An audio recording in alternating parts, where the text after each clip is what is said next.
Assalamualaikum warahmatullahi wabarakatuh. Kembali lagi di channel KM Story.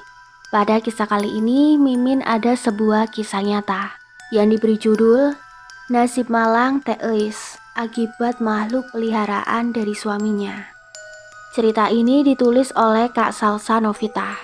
Kak Salsa, terima kasih ya atas ceritanya. Tak pernah lupa, Mimin selalu mendoakan sahabat pendengar sehat selalu dan dilimpahkan rezekinya. Amin ya robbal alamin. Dan jangan lupa untuk selalu mendukung channel ini dengan cara like, komen, dan subscribe. Terima kasih. Baiklah, langsung saja kita masuk ke ceritanya dan selamat mendengarkan.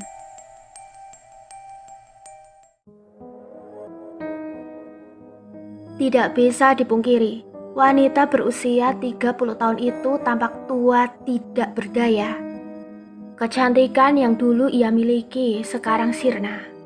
Entah apa yang terjadi pada wanita kaya bernama Eis itu. Walau penampilannya begitu elegan dan mahal, namun kondisinya begitu memprihatinkan. Sudah 2 tahun terakhir ini, aku melihat Teh Eis seperti mayat hidup, berjalan sempoyongan dan sedikit bungkuk. Tubuhnya yang putih mulus berisi, sekarang tinggal tulang dan pucat. Lain hal dengan suaminya yang semakin berisi, putih, mulus, dan tampan. Saat Teh Eis berjalan di hadapanku, selalu aku sapa, bukan tanpa alasan. Teh Eis dulu adalah teman mainku. Wajar saja aku sapa dirinya sebagai sesama teman. Namun, sapaanku selalu ia salah artikan. Dia akan marah jika melihatku, apalagi saat aku menyapanya. Jangan sok baik kamu. Kamu iri kan lihat aku sukses dan punya suami kaya raya. Beda sama kamu, udah miskin, nikah aja belum. Ucapnya yang membuatku sadar, memang tidak ada kata teman jika kita sudah sukses. Mungkin dia takut aku pinjam uang padanya. Setelah nikah dengan Bang Asep, kehidupan Eis berubah drastis. Yang awalnya mereka serba susah, sekarang menjadi kaya dengan waktu singkat. Siang itu, lagi-lagi uangku hilang tanpa jejak. Padahal aku yakin, tadi malam aku menyimpannya dalam laci. Sudah sekian kalinya, aku kehilangan uang seperti ini. Dan bukan hanya aku saja, melainkan seluruh warga. Sudah bertahun-tahun, kejadian hilangnya uang menjadi perbincangan antar warga. Warga pun sudah mencurigai keluarga Eis telah melakukan pesugihan. Namun, karena tidak adanya bukti, itu hanya menjadi gosip dan fitnah. Hingga sepupuku yang masih kecil datang, aku selalu menggendongnya dan mengajaknya jalan-jalan. Dia tampak bahagia tertawa sepanjang jalan. Hingga dia merengek ingin jajan di warung Wak Sarmilah yang kala itu ramai oleh ibu-ibu yang sedang gosip. Salah satu ibu-ibu menggendong sepupuku, diajaknya bercanda. Sepupuku yang memang selalu akrab dengan siapapun, tidak pernah merengek, malah dia asik-asik aja diajak main para ibu-ibu itu. Terlihat dari kejauhan, Teh Eis berjalan begitu gontang, dengan kedua tangan di punggungnya, seperti menggendong sesuatu. Namun karena masih jauh, aku tidak melihat apa yang ia gendong. Namun kupastikan itu sangat berat, terlihat dari cara jalannya. Lihat tuh si Eis, kayak nenek. Iya Jeng, iya itulah akibat pesugihan, badannya krempeng kayak triplek, amit-amit deh. Cibiran beberapa ibu-ibu saling bisik, apalagi setelah Eis datang ke warung. Tatapan ibu-ibu itu tampak jelas menghina, membuat Eis risih namun tak berucap. Hingga keponakanku menjerit histeris melihat Eis dari dekat. Tatun, Tatun! Sembari menjerit, keponakanku terus berteriak takut. Aku yang mendengar itu langsung memburu tubuh ponakanku yang tengah digendong ibu-ibu yang tampak panik melihat keponakanku menjerit-jerit. Astagfirullah, kenapa ini ibu-ibu? Ucapku panik melihat keponakanku. Biasalah Neng, lihat setan baru datang. ucap salah satu ibu-ibu menatap Teh Eis. Maksudmu apa? Hina gue ya? Teh Eis tersulit emosi. Idih, siapa yang hina Anda? Merasa setan atau apa? Kok ngamuk? Celetuk ibu berambut sebahu dengan santainya. Aku berusaha melerai mereka agar berhenti.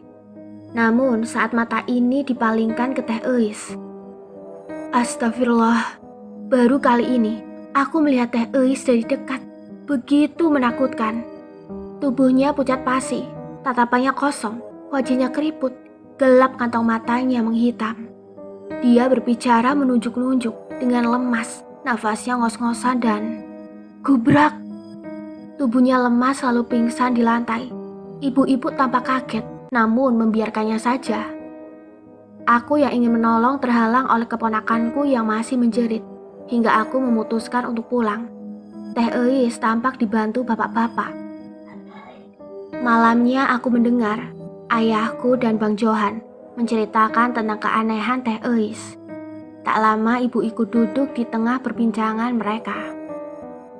Aku yang penasaran memutuskan mengintip saja, karena jika aku ikut nimbrung, pasti perbincangan dihentikan. Dengan alasan gak enak, apalagi dulu dia temanku. Johan bukan fitnah, Pak. Waktu Eis pingsan, Johan dan Abil ikut bantu. Bapak tahu sendiri kan, Abil bisa melihat hal gaib.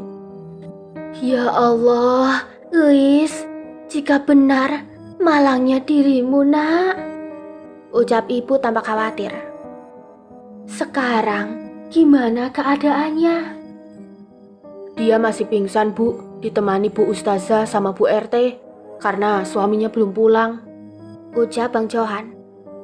Ya sudah, ibu tengok dulu, kasihan. Buru-buru ibu berganti kerudung, lalu mengajakku ikut bersamanya. Walau enggan ke sana karena ingat ucapan Teh Eis, aku memutuskan untuk ikut saja, karena dipaksa sekaligus penasaran. Apalagi cerita Bang Johan yang nanggung. Sesampainya di sana, aku lihat rumah yang dikelilingi taman megah itu, tampak gelap dan menyeramkan. Apalagi ditumbuhi pohon mangga lebat. Tiba-tiba, ekor mataku menangkap gerakan aneh. Aku mendelik tajam, memperhatikan ayunan gelap. Jelas, tadi aku melihat sesuatu berlari, tampak kecil dan gesit. Plak! Astagfirullah, ada apa sih, Bu? Ucapku kaget ditepuk oleh ibu. Ayo, Neng, Pak Mali memperhatikan sesuatu malam-malam gini. Assalamualaikum, ucap ibuku santun. Waalaikumsalam, sahut Bu RT dari dalam. Gimana keadaan Eis, Bu? Masih pingsan, Bu, lagi diurut sama Bu Ustazah. Di dalam kamar, aku lihat Teh Eis terbaring lemah. Tubuhnya begitu kering dan pucat. Aku lihat jam sudah pukul 11 malam. Namun suami Teh Eis belum kunjung pulang. Neng, ambilkan air hangat di dapur, suruh ibuku yang masih sibuk mengusap-usap minyak telon pada tubuh Teh Eis. Baik, Bu, aku pun pergi ke dapur. Namun mata ini tidak henti-hentinya menatap setiap sudut rumah yang nampak cantik dengan barang-barang antik. Wangi harum dari pengharum ruangan membuat rumah ini tampak indah, namun terasa tak nyaman dan sedikit pengap.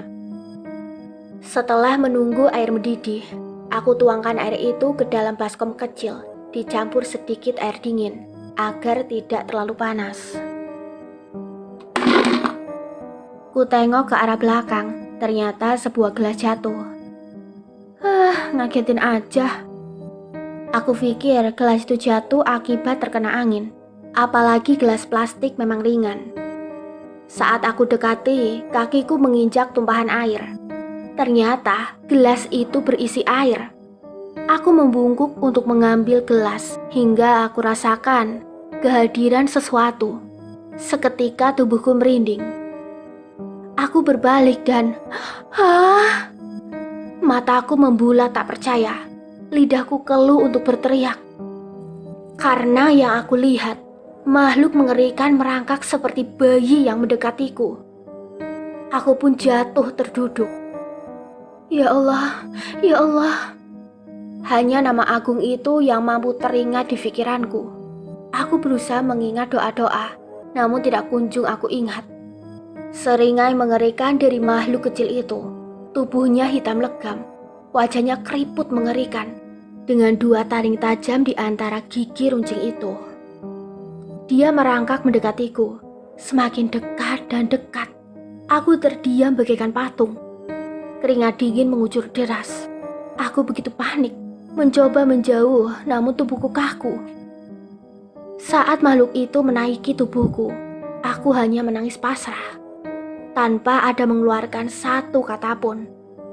Mama, Mama. Makhluk itu tertawa mencoba membuka kancing bajuku. Dapat kucium baunya yang busuk dan anyir. Aku menengadah ke atas, berusaha bangkit mengingat ayat-ayat suci Al-Quran. Hingga, astagfirullah, aku mendapat kekuatanku kembali. Aku hembaskan makhluk kecil itu yang tampak menggeram marah, menatapku dengan tajam. Aku membaca ayat kursi, sembari berlari menjauh. Tangisku tiada henti. Masih kudengar makhluk itu menggeram mengejarku. Sampai aku lihat makhluk itu merayap di dinding. Matanya menyala, dengan mulut menggesek-gesek marah. Terdengar linu. Jantungku seakan dipompa habis. Dalam ketakutan, aku terus berlari. Dengan lantunan ayat kursi semakin keras. Dan, Mama! Ku banting pintu kamar dengan keras. Tangisku semakin pecah saat aku lihat ibu dan juga Bu Ustazah tengah duduk tenang melihatku heran. Astagfirullah, Neng. Kamu itu kenapa? Mama menghampiriku, mencoba menenangkanku. Terlihat wajah tuanya nampak khawatir. Aku lihat Bu Ustazah membaca doa, lalu menutup pintu pelan. Mah, itu mah, aku lihat. Dengan terbata-bata, aku mencoba menjelaskan apa yang baru saja aku alami. Tenang dulu, Neng. Ayo diminum airnya. Ucap Bu Ustazah menyodorkan segelas air yang langsung kuteguk habis. Setelah cukup tenang, aku pun menjelaskan apa yang terjadi. Dari makhluk kecil yang merayap di dinding, mengejarku memanggil sebutan Mama.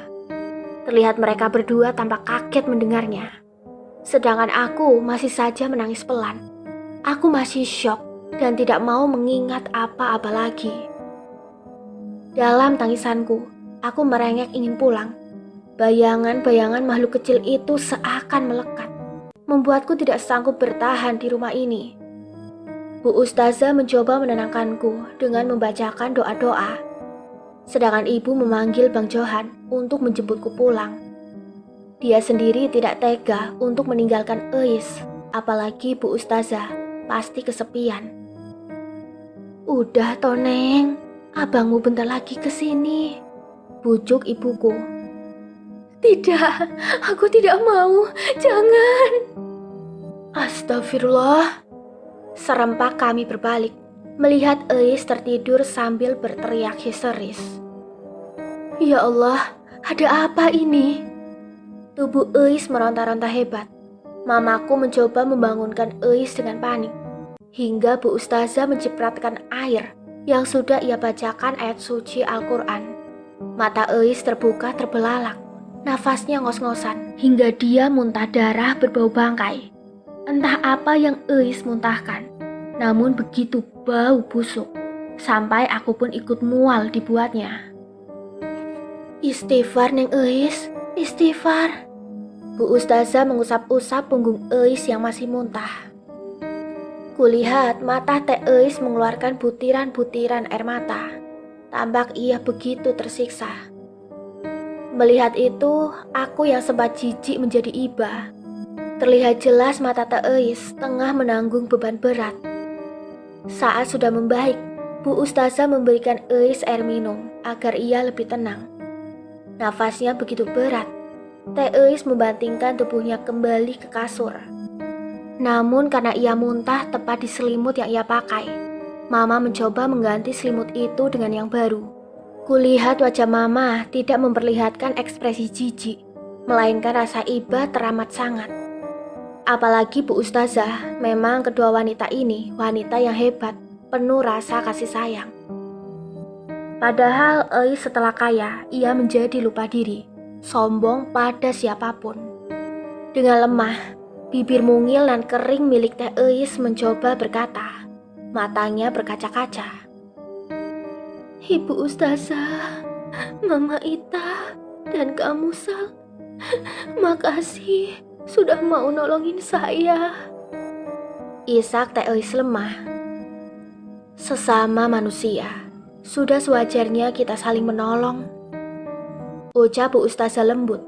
Terlihat mata Teh Eis mencari-cari keberadaan seseorang. Pasti ia merindukan suaminya.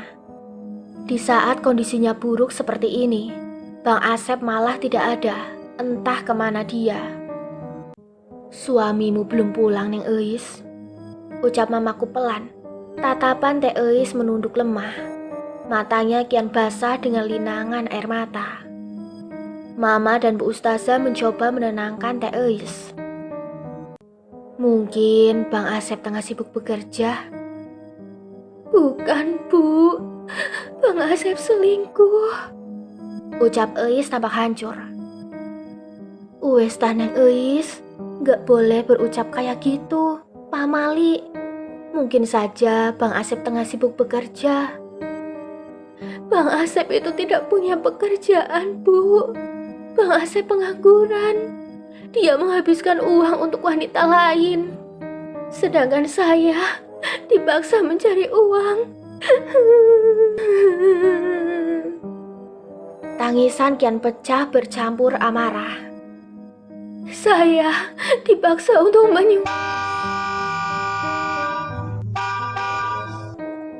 Ucapan Teh Eis terhenti mendengar klakson mobil. Ibu akan lihat mobil itu. Mungkin Asep pulang, Neng. Ucap ibuku seraya pergi. Apalagi klakson mobil itu tak mau berhenti, membuat kebisingan di tengah malam. Sal, jangan bertemu dengan Asep, ucap Teh Eis tampak cemas. Aku yang mendapat peringatan itu tampak bingung. Memangnya kenapa? Aku tidak mau pergi jauh dari ibu dan Bu Ustazah. Aku takut makhluk tadi menghampiriku lagi. Tapi Teh, saya takut. Tadi ada setan. Ucapku yang masih panik, membayangkan wajah makhluk itu. Yang penting, jangan kamu tatap mata Asep, apalagi tersentuh oleh tangannya. Ini peringatan, Sal. Apapun yang terjadi, menjauhlah dari jangkauan Asep. Ucap Teh Eis tegas, membuatku dan Bu Ustazah tampak bingung. Entah apa maksudnya, tapi aku mengangguk setuju. Terdengar suara Bang Asep dari kejauhan. Terdengar ia bersenandung tak jelas, tertawa cengengesan. Sadar Asep, kamu mabuk begitu berat. Terdengar ibuku berucap. Pintu dibuka. Benar saja, Bang Asep tengah mabuk berat. Jalannya sempoyongan di papa ibuku. Namun tangan ibu selalu ia tepis dengan kasar. Padahal untuk berjalan saja kakinya tidak mampu berjalan lurus. Berkali-kali ia hampir terjatuh. Aku yang tidak boleh bertemu Bang Asep, memutuskan sembunyi di ambang pintu. Untung saja mata Bang Asep tidak melihatku bersembunyi. Ia menghampiri Teh Eis, menatapnya lalu berkata, Bagus sayang, bagus. Kau membuatku muak melihat wajah tua itu. Ucapnya lantas tidur di samping Teh Eis. Dengan cepat Asep terlelap. Sedangkan Teh Eis menatap dengki pada lelaki yang telah menjadi suaminya. Bu Ustazah dan Mama hanya terdiam mengisyaratkan Teh Eis agar tetap sabar. Mereka tidak berani ikut campur urusan rumah tangga orang. Akhirnya kami pamit pergi. Teh Eis pun berterima kasih atas kebaikan kami. Di depan, aku lihat Bang Johan baru datang. Terlihat matanya merah, rambutnya acak-acakan. Berkali-kali ia menguap mengantuk. Ditatapnya diriku lekat, sangat lekat. Sehingga Baru lihat setan ya? ucapnya meledek, tertawa terbahak-bahak. Ia lupa di sampingku ada Bu Ustazah yang menatapnya tersenyum. Gak sopan depan ibu kayak gitu, ucap ibuku. Astagfirullah Bu, maaf. Ucapnya cengengesan. Sampai di rumah, aku masih kepikiran makhluk mengerikan itu. Rasanya berat jika harus tidur seorang diri. Bagaimana kalau dia datang saat aku tidur lalu... amit-amit. Membayangkannya saja bisa-bisa aku serangan jantung. Kutatap ibuku yang bersiap tidur. Apa aku harus tidur dengan ibu? Tapi masa iya? Udah umur 22 tahun, kan malu. Dilemanya diriku. Hingga Bang Johan mengajakku tidur bersamanya. Idih, amit-amit kan masa tidur sama abang yang rese itu. Lagian pasti canggung walau kami kakak adik. Abang ngantuk. Kalau mau bareng, cepet tidur. Kalau agak, bodo amat. Paling ditemani setan. Ucapnya mendiskriminasi, membuat jantungku seakan ditombak ngeri.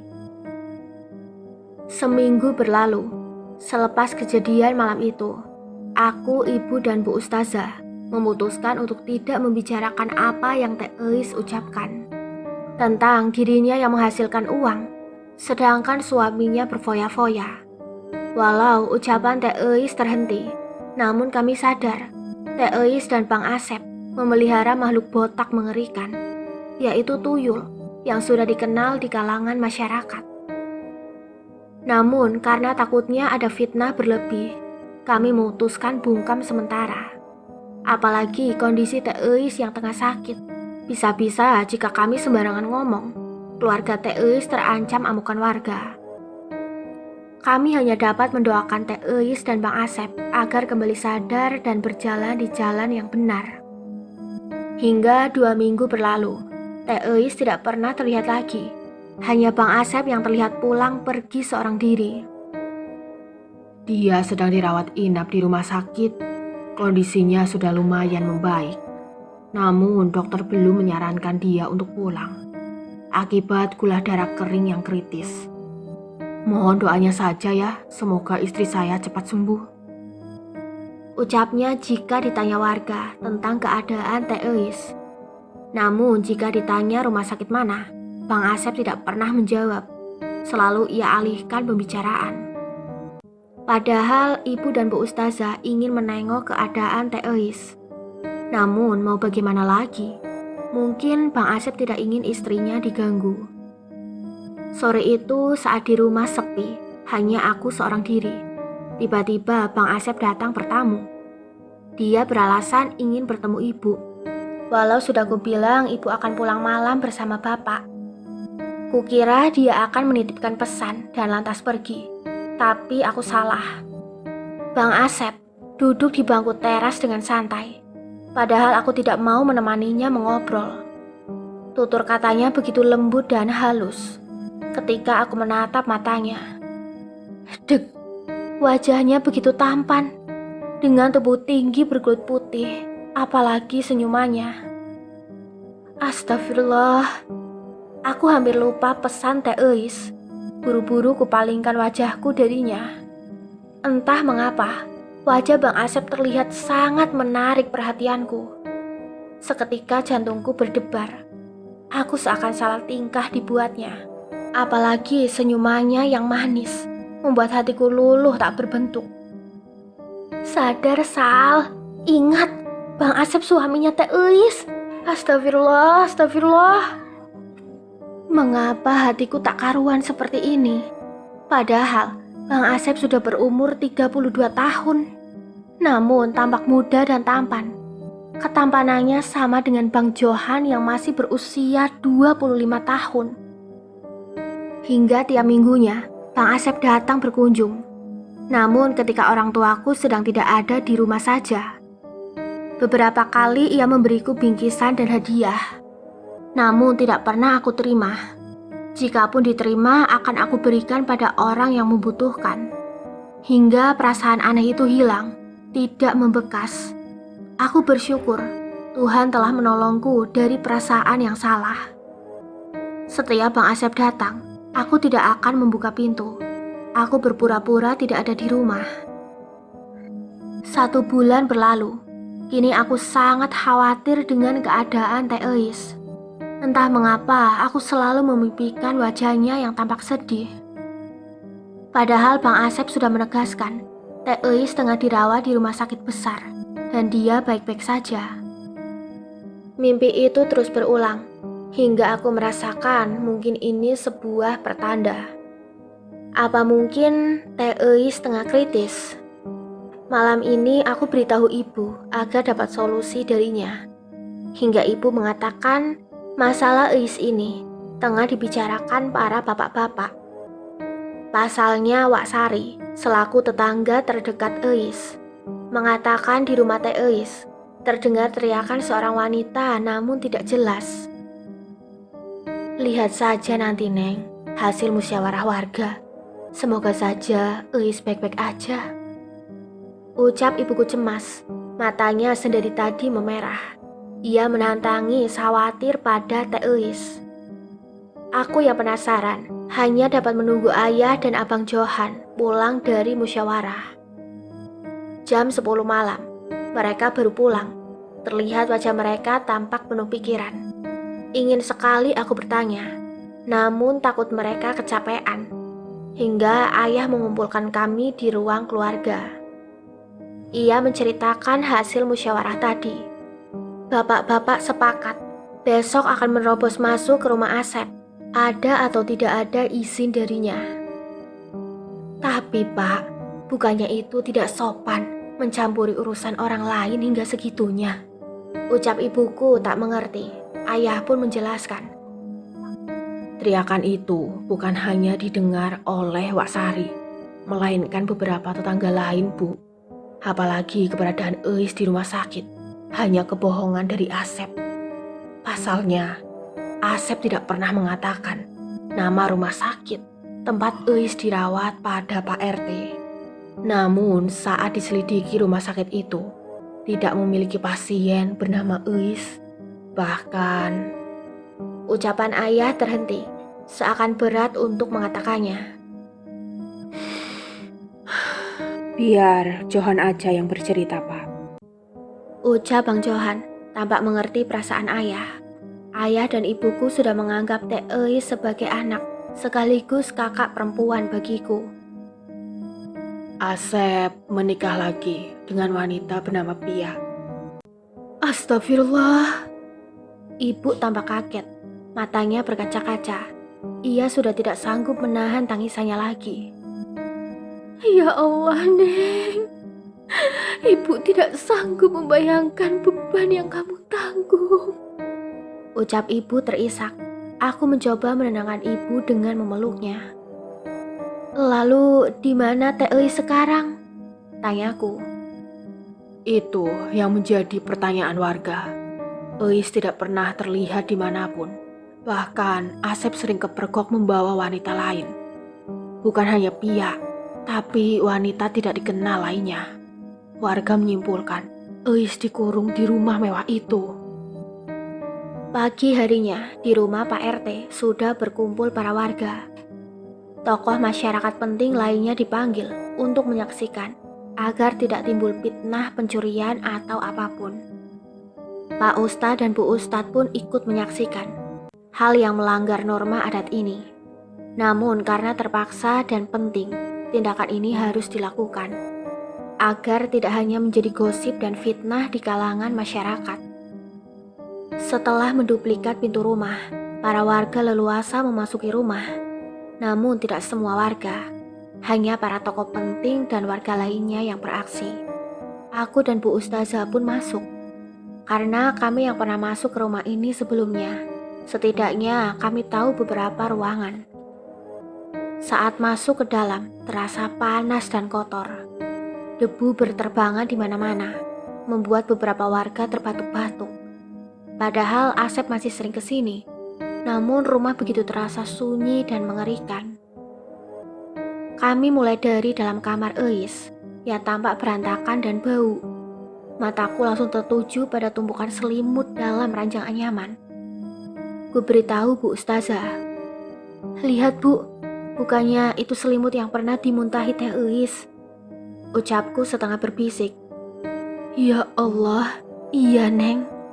Tampak wajah Bu Ustazah menjadi sangat khawatir.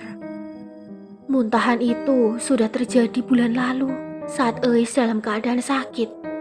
Kenapa ya selimut itu dibiarkan begitu saja?" "Eis, Eis, apa ada orang di rumah?" teriak beberapa warga, menelusuri setiap ruangan. Setelah mencari-cari hampir ke setiap ruangan, tidak menunjukkan adanya kehadiran seseorang. Namun rumah ini tampak dibiarkan begitu saja. Apalagi dapur dan kulkas yang penuh dengan makanan yang sudah membusuk.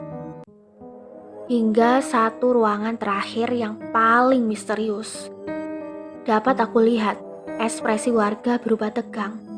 Ruangan dengan gembok besar itu tampak mengerikan. Apa kita harus membukanya? Tanya beberapa warga tampak ragu untuk ruangan satu ini.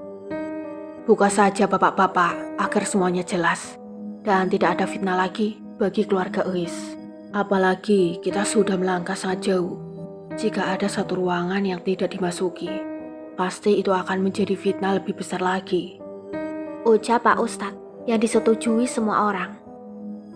Dengan sedikit keahlian Pak Dadang juru kunci, gembok pun terbuka. Saat pintu akan dibuka, terasa susah, seakan ada yang mengganjal. Hingga beberapa warga mencoba membukanya secara bersamaan. Namun, nihil. Pintu kayu itu begitu kokoh tak mau terbuka. Pak Ustadz, gimana ini? Susah dibuka. Keluarga, begitupun Pak RT yang gagal membukanya. Biar saya coba. Pak Ustadz maju, dan benar saja apa yang diucapkan warga. Pintu ini seakan berat tidak mau tergeser. Terlihat bibir Pak Ustadz menghafal ayat suci Al-Quran.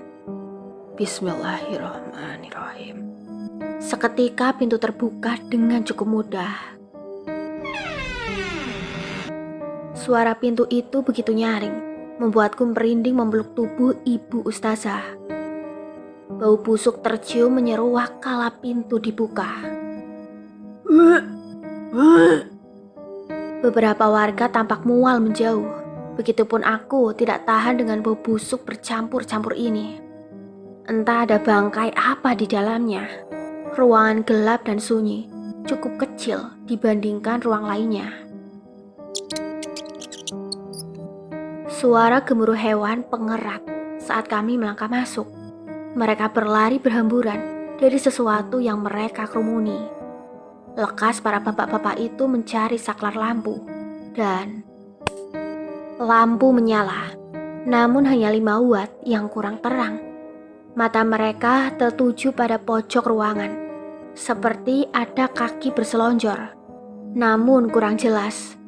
Didekatinya dan Allahu Akbar. teriak semua orang panik. Ada apa? Aku yang tidak tahu apa yang ada di dalam seketika penasaran. Kuikuti langkah Bu Ustazah yang dipanggil warga untuk masuk ke dalam. Saat masuk ruangan, bau busuk itu semakin menyeruak menusuk ke hidung. Kutahan dengan menutup hidung, walau masih tercium pekat. Langkah Bu Ustazah sangat cepat memburu ujung ruangan, sedangkan mataku menatap lantai keramik yang kotor, penuh dengan sampah makanan. "Bapak-bapak, tolong ambilkan kain," ucap Bu Ustazah membuatku terkejut. Kain? Saat ku tatap ujung ruangan yang masih tampak gelap itu, ternyata ada sesuatu. Seperti manusia, namun tampak terlalu kurus. Ku dekati ujung ruangan. Astagfirullah, Teh Eis. Tangisku pecah, memburu tubuh kaku itu. "Ya Allah Teh, bangun Teh." Tangisku kian menjadi-jadi. tidak peduli pada bau busuk yang seakan hilang tak tercium. Kecurigaan warga selama ini ternyata benar. Wanita bernama Eis itu disekap dan dibiarkan begitu saja hingga meregang nyawa. Penemuan mayat wanita berusia 30 tahun itu tampak memprihatinkan. Dengan kondisi tubuh kurus kering, tubuhnya berubah menjadi tua, bahkan hampir tidak dikenal warga. Pernyataan warga yang mengatakan Eis disekap dan disiksa oleh suaminya Asep, terduga pelaku kejahatan, tidak sepenuhnya benar. Pasalnya hasil otopsi mengatakan hal lain. Pihak otopsi mengatakan jenazah Eis tidak ditemukan adanya kekerasan fisik. Bahkan tubuhnya baik-baik saja, tidak mengidap penyakit berbahaya. Seperti penuturan warga tentang gula darah kering.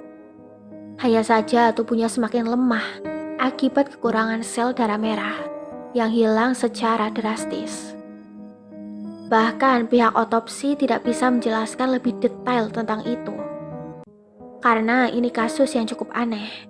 Penuturan pihak otopsi meminta maaf. Sedangkan Asep, pelaku penyekapan sang istri sampai meninggal, tengah menjadi buronan polisi untuk mempertanggungjawabkan perbuatannya. Terakhir kali terlihat Asep tengah di apartemen bersama istri barunya bernama Pia yang tampak tengah sakit. Setelah mengetahui dirinya menjadi buronan polisi, Asep melarikan diri ke negara lain. Namun sayang, baru seminggu ia di negeri lain dengan julukan Matahari Terbit itu. Ia ditemukan dalam kondisi mengenaskan. Diduga dirinya membuat masalah dengan kenalan Yakuza. Kini ia dipulangkan ke negeri asalnya dengan tubuh yang cacat akibat hantaman benda tajam dan juga dilindas mobil tepat di kaki kirinya. Beberapa organ tubuh Asep juga hancur, namun dirinya masih bernafas dengan sangat tersiksa. Namun publik hanya mengetahui Asep mendapatkan kecelakaan lalu lintas. 1 bulan telah berlalu setelah kejadian yang menimpa Teh Eis. Aku dan ibu masih selalu mendoakannya agar tenang di alam sana. Bayangan-bayangan mayat Teh Eis masih menghantuiku.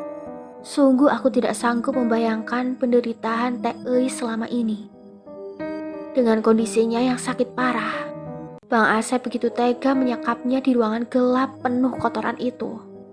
Lapar dan haus, pasti Teh Eis rasakan waktu itu.